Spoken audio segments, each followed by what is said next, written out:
This is John Saavedra from AZ Pinoy Unlimited. Next to me is Mr. Charlie Suarez, who's currently holding the World Boxing Organization Junior Lightweight. Hi Charlie, how are you? I'm good, and hello to all the Filipino around here in the US. Maraming umabang sa iyo dito sa Arizona. What I want to know is your humble beginning. Paano ka nagsimula sa boxing? I started boxing at the age of 7 years old, and then hanggang until now. So my father teach me how to box. That is my humble beginning. Charlie, sino yung mga inspirasyon mo sa buhay para i-pursue ang path na to? Dahil hindi ganun kadali ang boxing. As we know, Manny Pacquiao, one of the famous boxers in the Philippines. Are you trying to follow his path? O siya ba yung inspirasyon mo nung kabataan mo? Isa po siya sa mga inspirasyon, and also my parents, my family, and my dream that to become a world champion. So yan po yung nagbibigay ng inspiration sa akin. That you represented Philippines in the Summer Olympics, if I'm not mistaken, in 2016. Yeah. Paano yung experience na yun? So yun yung mga hindi makalimutan way back 2016 na nakapaglaro ako ng ng Rio Olympics. So hindi lahat ng mga atleta na Pilipino ay makapaglaro sa Rio Olympics. So hindi lang yun, kundi iba pang mga international fights. Proud na proud kami sa iyo dahil dala-dala mo ang bandila ng Pilipinas every time you enter the boxing ring. Especially nung nanalo ka ng Summer Olympics. Anong pakiramdam mo nung tinaas yung kamay mo nung nanalo ka na bilang the world champion sa boxing?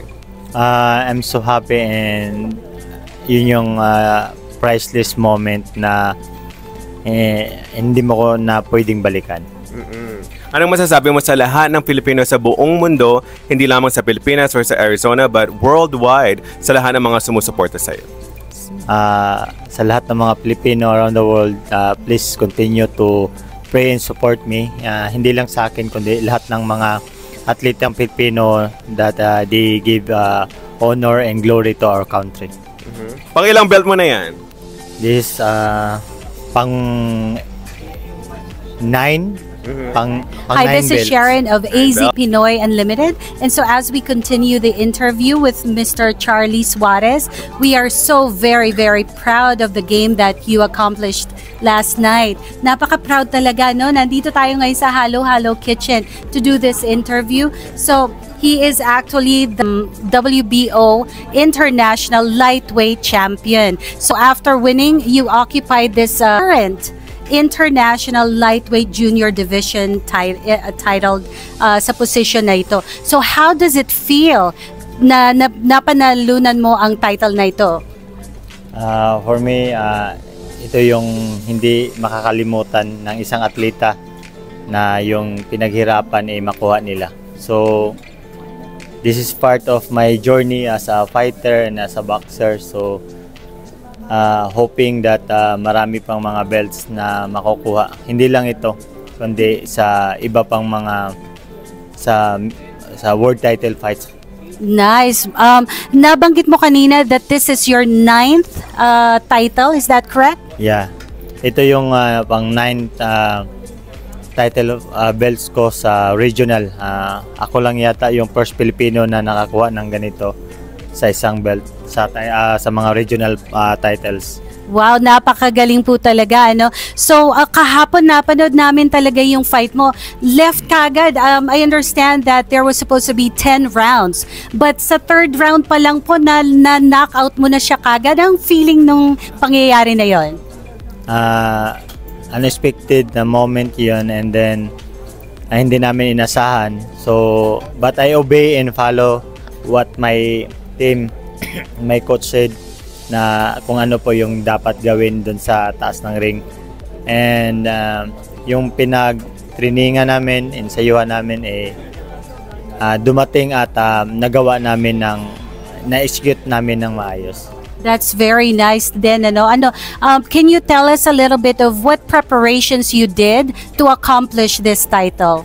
So, nag-prepare kami dito for almost 1 month or 2 months 2 months for this fight, and then actually before na makalaban ko yung kalaban ko last night is hindi po yun yung kalaban ko. Yes. Yeah, nag-quit po yung nag-back out po yung may real na opponent na yung pangalan niya is si whose name I forget this Andres Cortez. Okay. Instead of George Castañeda, huh? He's undefeated, 22 wins and no loss, but 3 weeks before the fight they back out, so kaya iba na yung nakalaban ko, but it's okay kasi that is part of as a fighter, ganun talaga. That's right. So you need to adjust and you need to be a flexible boxer. That's right. So looking back sa history, parang natatandaan ko this scenario actually happened to Manny Pacquiao, wherein yung fight niya is naging substitute siya lang dun sa kalaban niya. So again, you just mentioned na nangyari ito sa iyo ngayon, na dapat yung kalaban mo naman ang hindi mo, si George Castañeda wasn't supposed to be yung kalaban mo. So do you think if hindi si George Castañeda ang naging kalaban mo, the same result pa rin ang magiging resulta at ikaw pa rin ang magiging WBO International lightweight champion? I can say na maging ganun pa rin yung situation na mangyayari, but sa akin is I will do my best to get the crown and to get the belts, and no matter what happen in the top of the ring, ako po yung mananalo. That's very nicely said. Maraming mga kababayan natin na gustong matupad ang pangarap nila. Mga bata pa lang sila sigurado, no? Nagta-training na sila and all that. So, what would you tell our Filipino kababayans out there na nagawin nila? Ano bang mga kailangan gawin ng isang katulad na boxing ngayon mo? To all the young people around the world, especially to the Filipino na mga kabataan is first unahin lang yung siyempre may Panginoon tayo, and then love our God with all your heart, and also love your parents, and secondly yung passion natin is nandun. 3 things lang dapat natin gawin, kasi kahit meron kang Panginoon, hindi mo mahal yung pamilya mo, ay yung mama't magulang mo, sira rin. Tapos wala ka pang passion sa kung anong ginagawa mo, is yung lahat ng all your sacrifices is useless. So, and then don't lose hope. Kung mawala po yung hope natin, is hindi tayo makakarating sa ating paparaunan. That's right. So always God first, right? So lastly po, ano pong masasabi ninyo? Ang dami pong mga tiga Arizona po sa ngayon na nandito, no? At gusto kayong congratulate. So lastly, ano pong masasabi ninyo or may iwan na message sa mga tiga Arizona or mga followers natin dito? Sa lahat ng mga Tolda Filipino here in Arizona, thank you very much sa suporta nyo sa akin, sa team namin, and nakita namin yung puso nyo para sa amin, lalo na sa mga atleta na handang tumulong. Di ko naman kayo maisa-isa, but deep inside in my heart, ang Panginoon ang siyang magbigay sa inyo ng siksik-liglig na pagpapala, and hopefully please continue to pray and support sa darating ko pang laban, hindi lang dito sa Arizona, but outside in the Arizona, kung saan man ako. And hopefully yung tagumpay ko, kasama ko po kayo nung pasimula hanggang patapos. All right. If you don't mind, one last question. What is in the future for Charlie right here, Suarez? Yes. What other fights do you have in the future? We're hoping and praying that the Top Rank of other promotion, they give us a world title shot, and kung sino po yung champion in my division, so we are ready to fight them kung sino man sila. Yes, thank you so much. We are so very proud of you and congratulations. We are here with Mr. Delphine Bohos, the coach of Mr. Charlie Suarez. So Delphine, tell us about you first. I am Delphine Bohos, Charlie Suarez head coach. He is definitely the king, the behind, the brain of our champion at the moment. Ano yung mga strategy mo na kinoach kay Charlie so far? Una, sa binigay sa amin na laban kasi nagbago nga to. So within 2 weeks, araw-araw ko siya pinanood yung laban ni Charlie, ang kalaban ni Charlie. So inaral ko na maayos, ilang laban ko na inayos. So kami napanood namin ni Charlie yung laban, so kung ano yung magagandang gawin. So nakita talaga namin kung ano dapat gagawin sa taas ng ring. So yung game plan namin ni Charlie, yung kung ano yung nakita nyo kay Charlie doon sa laban, ayun po yung game plan na lumabas na ginawa ni Charlie. Sa observation mo, paano ano ang pinagkaiba ni Charlie sa mga ibang mga boxers ngayon, sa henerasyon ngayon? Si Charlie, no, nakikita natin sa akin lang nasa complete si Charlie, komplikado na ricados kumbaga sa pagkain. So si Charlie mayroong speed, may power, saka may utak. So yun talaga nakakapital ni Charlie na bilang boxing hero, na kompleto siya ng skill sa taas ng ring. I don't want to compare Manny Pacquiao and Charlie Suarez, pero ngayon kasi nangunguna talaga si Charlie sa boxing field eh. Parang siya na ba ngayon ng henerasyon ng boxing?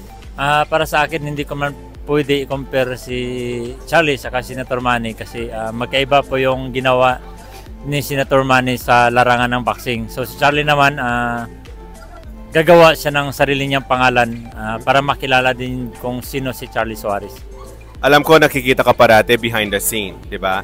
Siya po talaga yung nagbibigay ng determinasyon kay Charlie Suarez. Anong masasabi mo sa mga kapwa natin Pilipino, kaya sa gobyerno, kung anong klaseng support ang kailangan ni Charlie ngayon? Sa amin lang, ni Charlie, tulungan niya lang po kami sa, siguro una yung dasal, napaka-important natin sa amin yun ni Charlie kasi alam naman namin na kung wala yung sa taas, hindi namin kaya din ito. So, napapasalamat din kami sa tulong ni Gov Chavez Singson dahil yung lahat po ng laban namin dito sa US, siya po yung sumagot ng pamasahe namin back and forth. Then yung mga tirahan po namin during sa training, sa mga pagkain po namin, yung mga allowance namin, binigay din po ni Gov. Napapasalamat din ako sa Philippine Army na binibigyan nyo ng authorization na lumaban si Charlie sa pro. So yun din ang pasalamatan ko. Then sa mga Pilipino na sumuporta sa amin, hindi ko na kaya may isa-isa, nagpapasalamat din ako.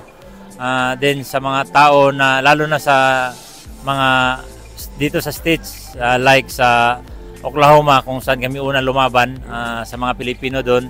Then pangalawa sa Corpus Christi na pangalawang laban ni Charlie. At pangatlo dito po sa Arizona na kagabi po marami pong sumusuporta sa amin. Naririnig ko po yung mga sigaw ng mga Pilipino sa taas ng ring. Napakasarap po ng feeling, lalo na po sa boxing hero na siya po naglalaro. So nahatak po yung galing sa lakas niya sa narinig niya ng mga sigaw ng mga Pilipino. Maraming salamat sa iyo. Kung paano namin ipinagmamalaki si Charlie Suarez, ganun rin ang pagmamalaki namin sa iyo dahil sa iyo meron tayong isang #1 boxer ngayon, especially sa lightweight division. Thank you. Thank you po. Yun po, napasalamat kami ulit. Maraming salamat. Mga boxing fans ni Charlie Suarez na nanood kagabi, anong masasabi mo sa game ni Charlie kagabi, kuya? Ninervous ako kagabi. So when actually weigh-in pa lang nung makita ko yung kalaban niya kasi 5'10" in height. So mahaba yung reach. And yun lang naisip ko na sabi ko nga ninervous ako But yung competent kung nakita sa kanya, that's the one best na ano. And I'm thankful din sa mga Mason Brotherhood na sila yung nag-initiate sa akin ay nag-accommodate, tinawagan nila ako to support him. Kaya so yun, thankful talaga. So si Kuya Ray, ano masasabi mo sa mga future fight ni Charlie Suarez? Well, actually ang ganda ng laban. When I watched the fight, the rewind one in the YouTube, and well, nakita mo yung parang future and being proud as a Filipino talaga, no? Parang nandun yung itayo mo yung bandera ng Pinoy. And thank God sa buhay ni Charlie kasi siya yung ginagawang daan para makita talaga ng buong Pilipino na kayang-kaya natin. Anong nakikita mo na style ni Charlie Suarez na wala sa mga ibang mga boxer na feeling mo ay magtatagumpay sa larangan na to? For me, nakita ko yung humble ni ni Charlie nung the first time I met him nung tawagan ako ng mga koyang, yung brotherhood sa Mason. So kaya naano ako sa kanya, na-excite ako sa kanya. So yun lang din, and napakabait niya. Yung Suarez team, so yun nga, thankful ako na nakasama ko sila. And kasama niya ako lagi sa mga darating niyang laban kahit saan. So nag-usap na rin kami ni coach, no. So I'm gonna support him 100%. Yes, thank you. This is again Renren and Ryan. Thank you. Congratulations, AZ Pinoy Unlimited! Sa lahat ng mga larangan, hindi magpapahuli ang mga Pilipino, lalong-lalo na sa boxing field. This is John Saavedra. This is Sharon Basin. Along with us is Mr. Charlie Suarez, and this is AZ Pinoy Unlimited. This episode is brought to you by Halo Halo Kitchen.